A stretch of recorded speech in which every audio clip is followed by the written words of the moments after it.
नमस्कार। आकाशवाणी से समाचार संध्या के साथ मैं सर फिरोजी।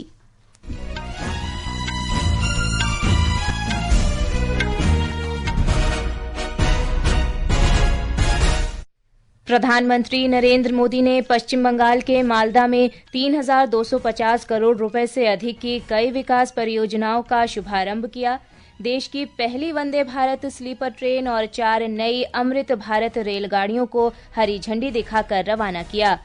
प्रधानमंत्री ने पश्चिम बंगाल में तृणमूल कांग्रेस सरकार पर केंद्र सरकार की कल्याणकारी योजनाओं में बाधा डालने का आरोप लगाया। कहा, घुसपैठ राज्य के लिए सबसे बड़ी चुनौती। श्री मोदी ने कहा, बोडो शांति समझौते के बाद हजारों बोडो युवा हथियार छोड़कर मुख्य धारा में शामिल हुए। उन्होंने असम के गुवाहाटी में रोड शो किया और बोडो सांस्कृतिक कार्यक्रम में हिस्सा लिया। विश्व आर्थिक मंच के नवीनतम सर्वेक्षण के अनुसार भारत रोजगार पर लगे प्रतिबंधों को कम करके सुधारों के पथ पर अग्रसर।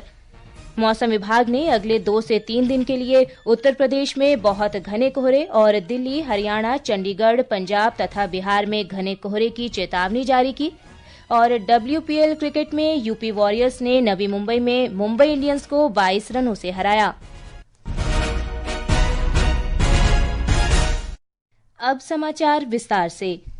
प्रधानमंत्री नरेंद्र मोदी ने आज पश्चिम बंगाल के मालदा में 3,250 करोड़ रुपए से अधिक की विकास परियोजनाओं का उद्घाटन और शिलान्यास किया। प्रधानमंत्री ने 4 नई अमृत भारत एक्सप्रेस रेलगाड़ियों को झंडी दिखाकर रवाना भी किया। इन रेलगाड़ियों के माध्यम से राज्य में रेल संपर्क और बुनियादी ढांचे को बढ़ावा मिलेगा। नई अमृत भारत एक्सप्रेस ट्रेन उत्तरी बंगाल को दक्षिण और पश्चिमी भारत से जोड़ेंगी। इस अवसर पर प्रधानमंत्री ने कहा कि पश्चिम बंगाल की प्रगति को मालदा से नई गति मिली है। वंदे भारत के साथ ही आज बंगाल को 4 और नई अमृत भारत एक्सप्रेस ट्रेनें भी मिली है। इससे पूरे उत्तर बंगाल की कनेक्टिविटी बेहतर होने वाली है। इससे यहाँ के किसानों, यहाँ के नौजवानों को लाभ होगा, यहाँ टूरिज्म को बल मिलेगा। श्री मोदी ने कहा कि ये ट्रेन विकसित भारत की परिकल्पना को दर्शाती है और मेड इन इंडिया पहल के अंतर्गत भारत की बढ़ती तकनीकी क्षमताओं को प्रदर्शित करती है। प्रधानमंत्री के आज के कार्यक्रम का प्रमुख आकर्षण भारत की पहली वंदे भारत स्लीपर ट्रेन का शुभारंभ रहा। ये पश्चिम बंगाल के हावड़ा और असम के गुवाहाटी को जोड़ेगी।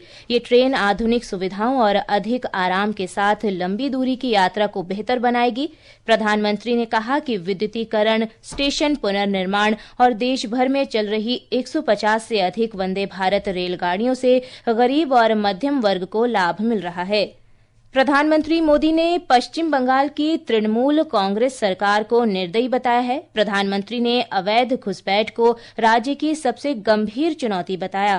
बंगाल के सामने एक बहुत बड़ी चुनौती घुसपैठ की है। टीएमसी के नेता, टीएमसी का सिंडिकेट सालों से यहाँ घुसपैठियों को बसाने, उन्हें वोटर बनाने का खेल खेल रहा है। पश्चिम बंगाल के अनेक क्षेत्रों में आबादी का संतुलन भी बिगड़ रहा है। कई जगह भाषा और बोली में फर्क आ रहा है। श्री मोदी ने कहा कि जहां कई समृद्ध देश अवैध प्रवासियों को निर्वासित कर रहे हैं, वहीं तृणमूल कांग्रेस सरकार राजनीतिक कारणों से ऐसा करने में विफल रही है। उन्होंने कहा कि इससे राज्य के युवाओं के लिए रोजगार के अवसर कम हो रहे हैं। प्रधानमंत्री ने मुख्यमंत्री ममता बनर्जी पर जल जीवन मिशन, पीएम सूर्य घर मुफ्त बिजली योजना और आयुष्मान भारत योजना जैसी केंद्रीय योजनाओं में बाधा डालने का भी आरोप लगाया। आज बंगाल देश का एकमात्र ऐसा राज्य है जहां आयुष्मान योजना लागू नहीं होने दी गई। टीएमसी वाले बंगाल में मेरे किसी भी भाई बहन को आयुष्मान योजना का लाभ नहीं लेने देते। ऐसी सरकार की बंगाल से विदाई जरूरी है।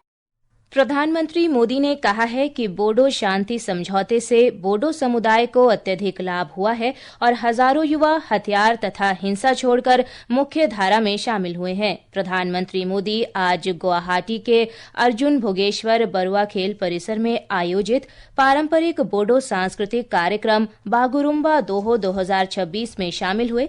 इस अवसर पर बोडो समुदाय के 10,000 से अधिक कलाकारों ने बागुरुम्बा नृत्य प्रस्तुत किया। प्रधानमंत्री ने केंद्र सरकार के 1,500 करोड़ रुपए के पैकेज की सहायता से संपन्न शांति समझौते के बाद बोडोलैंड प्रादेशिक क्षेत्र में हुए अभूतपूर्व विकास का उल्लेख किया। श्री मोदी ने कहा कि भाजपा के नेतृत्व वाली सरकार राज्य की सभी संस्कृतियों और परंपराओं का सम्मान करती है और राज्य के लिए किए गए सभी वायदों को पूरा किया गया है। प्रधानमंत्री असम के 2 दिन के दौरे पर हैं। कल वे एक विकास परियोजना की आधारशिला रखेंगे और 2 रेलगाड़ियों को झंडी दिखाकर रवाना करेंगे। ब्यौरा हमारे संवाददाता से। आज शाम प्रधानमंत्री श्री नरेंद्र मोदी गुवाहाटी में बागरुम्बा नृत्य प्रस्तुति में शामिल हुए, जहां बोरो समुदाय के 10,000 से अधिक कलाकारों ने प्रदर्शन किया। कल प्रधानमंत्री सुबह लगभग 11 बजे नगांव जिले के कलियाबर में 6,950 करोड़ रुपए से अधिक की लागत वाली काजीरंगा एलिवेटेड कॉरिडोर परियोजना का भूमि पूजन करेंगे। सड़क सुरक्षा में सुधार होगा, यात्रा का समय कम होगा और बढ़ते यात्री एवं माल परिवहन को सुगम बनाया जा सकेगा। कार्यक्रम के दौरान प्रधानमंत्री 2 नए अमृत भारत एक्सप्रेस ट्रेनों कामाख्या रोहतक अमृत भारत एक्सप्रेस और डिब्रूगढ़ गोमतीनगर अमृत भारत एक्सप्रेस को हरी झंडा दिखाएंगे। प्रधानमंत्री असम यात्रा के समापन से पहले कलियाबर में एक जनसभा को भी संबोधित करेंगे। आमीनुल हक जद्दार, आकाशवाणी समाचार, गुवाहाटी। ये समाचार आकाशवाणी से प्रसारित किए जा रहे हैं। ताज़ा समाचार जानने के लिए आप हमारे social media handle x@AIR news Hindi को फॉलो कर सकते हैं। समाचार संध्या में आपका फिर स्वागत है। दक्षिण एशिया उभरते क्षेत्रों में सर्वश्रेष्ठ विकास स्थल बना हुआ है। व्यापारिक चुनौतियों में वृद्धि के बावजूद भारत बाजार के दृष्टिकोण को मजबूती प्रदान कर रहा है। ये विश्व आर्थिक मंच के नवीनतम सर्वेक्षण का एक मुख्य निष्कर्ष है। अगले सप्ताह होने वाली दावोस वार्षिक बैठक के पहले इस निष्कर्ष को जारी किया गया है। मुख्य अर्थशास्त्री आउटलुक रिपोर्ट का मानना है कि रोजगार पर गतिरोध को कम करके भारत सुधार के मार्ग पर अग्रसर है। इसका कहना है कि अमेरिकी प्रौद्योगिकी कंपनियों से निवेश के साथ आर्टिफिशियल इंटेलिजेंस की स्वीकृति बढ़ रही है।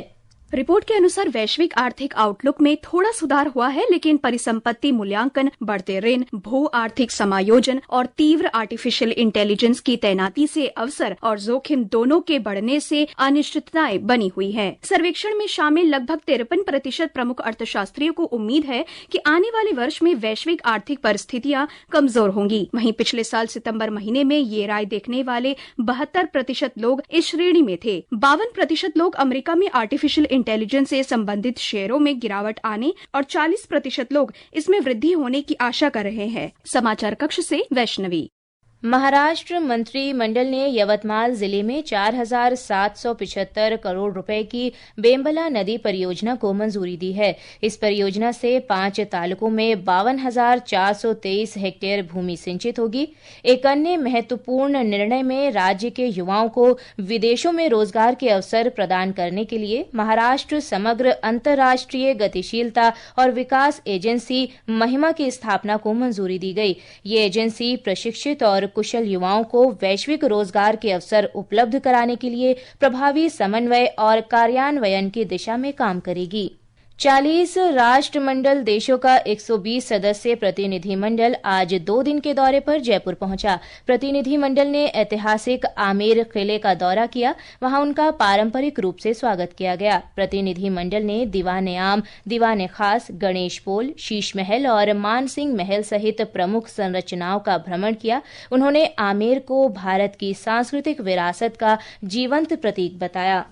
उत्तर प्रदेश के मुख्यमंत्री योगी आदित्यनाथ ने कहा है कि काशी अपनी आध्यात्मिक और सांस्कृतिक विरासत का संरक्षण और संवर्धन कर रही है। मणिकर्णिका घाट के पुनर्विकास कार्य पर आज काशी में एक संवाददाता सम्मेलन में मुख्यमंत्री ने कहा कि काशी के प्राचीन स्वरूप को संरक्षित करते हुए इसे देश और विश्व के समक्ष एक नए रूप में प्रस्तुत किया जा रहा है। पुरातन काया को संरक्षित करते हुए उसे नए कलेवर के रूप में देश और दुनिया के सामने प्रस्तुत किया जाना चाहिए और उसी के अनुरूप पिछले 11-11.5 वर्ष के अंदर काशी की योजनाएं तैयार हुई। 55,000 करोड़ रुपए से अधिक की परियोजनाएं काशी के लिए स्वीकृत हुई, जिनमें से 36,000 करोड़ रुपए की परियोजनाएं लोकार्पित हो चुकी हैं और शेष परियोजनाएं प्रगति पर तेजी के साथ आगे बढ़ रही हैं। ये समाचार हमारी वेबसाइट www.newsonair.gov.in और हमारे न्यूज ऑन एआईआर ऐप पर भी उपलब्ध हैं। ये आकाशवाणी है। सरकार ने आज उत्तर प्रदेश के बिजनौर से देश में नदी और मुहाना डॉल्फिन की दूसरी व्यापक गणना की शुरुआत की है। पर्यावरण, वन और जलवायु परिवर्तन मंत्रालय ने बताया कि ये सर्वेक्षण परियोजना डॉल्फिन के अंतर्गत 2 चरणों में किया जाएगा। आंध्र प्रदेश के मुख्यमंत्री एन चंद्रबाबू नायडू ने कहा है कि राज्य ने अपने हरित ऊर्जा लक्ष्यों को प्रधानमंत्री नरेंद्र मोदी के 500 गीगावाट की नवीकरणीय ऊर्जा के दृष्टिकोण के अनुरूप तय किया है। श्री नायडू ने उप मुख्यमंत्री पवन कल्याण के साथ आज काकीनाडा में एम हरित हाइड्रोजन और हरित अमोनिया के पहले बड़े उपकरण स्थापना समारोह में भाग लिया। श्री नायडू ने कहा कि ये विश्व की सबसे बड़ी हरित हाइड्रोजन और हरित अमोनिया परियोजना है। सरकार प्रधानमंत्री विश्वकर्मा हाट 2026 आयोजित करेगी। राष्ट्रीय राजधानी में कल से शुरू हो रहे प्रधानमंत्री विश्वकर्मा योजना के अंतर्गत ये प्रदर्शनी कारीगरों और शिल्पकारों को विशेष रूप से समर्पित है। इस प्रदर्शनी का उद्घाटन सूक्ष्म, लघु और मध्यम उद्यम मंत्री जीतन राम मांझी करेंगे। प्रधानमंत्री विश्वकर्मा हाट 2026 का उद्देश्य परंपरागत शिल्प में देश की समृद्ध विरासत को प्रदर्शित करना और उसका उत्सव मनाना है। एक रिपोर्ट। इस प्रदर्शनी का उद्देश्य कारीगरों को अपने हस्त निर्मित उत्पादों को देश विदेश के खरीदारों, हितधारकों और आम जनता के सामने प्रदर्शित और बेचने का मंच उपलब्ध कराना है। इस आयोजन में देश के सभी राज्यों और केंद्र शासित प्रदेशों से 117 से अधिक कारीगर भाग लेंगे, जिससे यह विविध पारंपरिक कौशल और शिल्पों का अखिल भारतीय प्रतिनिधित्व करेगा। प्रदर्शनी का उद्देश्य पीएम विश्वकर्मा योजना के लाभार्थियों के लिए बाजार तक पहुंच बढ़ाना, उनकी पहचान मजबूत करना और टिकाऊ आजीविका के अवसर सृजित करना भी है। पीएम विश्वकर्मा हाट 2026 में विदेशी मिशनों के प्रतिनिधियों को भी आमंत्रित किया गया है। यह आयोजन इस महीने की 31 तारीख को संपन्न होगा और आम जनता के लिए प्रतिदिन सुबह 10:30 बजे से रात 10 बजे तक खुला रहेगा। भानु प्रताप सिंह की रिपोर्ट के साथ अक्षित वैद्यान, आकाशवाणी समाचार, दिल्ली। महिला प्रीमियर लीग क्रिकेट में दिल्ली कैपिटल्स और रॉयल चैलेंजर्स बेंगलुरु के बीच मुकाबला नवी मुंबई के डीवाई पाटिल स्टेडियम में खेला जा रहा है। ताजा समाचार मिलने तक दिल्ली कैपिटल्स ने 17 ओवर में 8 विकेट पर 133 रन बना लिए हैं। इससे पहले रॉयल चैलेंजर्स बेंगलुरु ने टॉस जीतकर गेंदबाजी का निर्णय लिया। आज ही खेले गए WPL के अन्य मुकाबले में यूपी वॉरियर्स ने मुंबई इंडियंस को 22 रन से हराया। और जिम्बाब्वे के बुलावायो में अंडर 19 क्रिकेट विश्व कप के दूसरे ग्रुप ए मैच में भारत ने बांग्लादेश को 239 रन का लक्ष्य दिया है। बारिश के कारण मैच को एक बार फिर रोकना पड़ा। अंतिम समाचार मिलने तक बांग्लादेश ने 18वें ओवर में 2 विकेट पर 90 रन बना लिए थे। मौसम विभाग ने कल उत्तर प्रदेश में घने कोहरे का ऑरेंज अलर्ट जारी किया है। विभाग ने अगले 2 से 3 दिन तक दिल्ली, हरियाणा, चंडीगढ़, पंजाब और बिहार के कुछ स्थानों पर भी घने कोहरे का अनुमान व्यक्त किया है। जम्मू कश्मीर, लद्दाख, उत्तराखंड, पश्चिम बंगाल और सिक्किम में भी कल ऐसी ही स्थिति रहने की संभावना है। मौसम विभाग ने कहा है कि कल पूर्वी मध्य प्रदेश, छत्तीसगढ़ और ओडिशा में शीतलहर चलने की संभावना है। अंत में मुख्य समाचार एक बार फिर। प्रधानमंत्री नरेंद्र मोदी ने पश्चिम बंगाल के मालदा में 3,250 करोड़ रुपए से अधिक की कई विकास परियोजनाओं का शुभारंभ किया। प्रधानमंत्री ने पश्चिम बंगाल में तृणमूल कांग्रेस सरकार पर केंद्र सरकार की कल्याणकारी योजनाओं में बाधा डालने का आरोप लगाया। श्री मोदी ने कहा, बोडो शांति समझौते के बाद हजारों बोडो युवा हथियार छोड़कर मुख्य धारा में शामिल हुए। उन्होंने असम के गुवाहाटी में रोड शो किया और बोडो सांस्कृतिक कार्यक्रम में हिस्सा लिया। और WPL क्रिकेट में यूपी वॉरियर्स ने नवी मुंबई में मुंबई इंडियंस को 22 रनों से हराया। इसके साथ ही समाचार संध्या का ये अंक समाप्त हुआ। नमस्कार।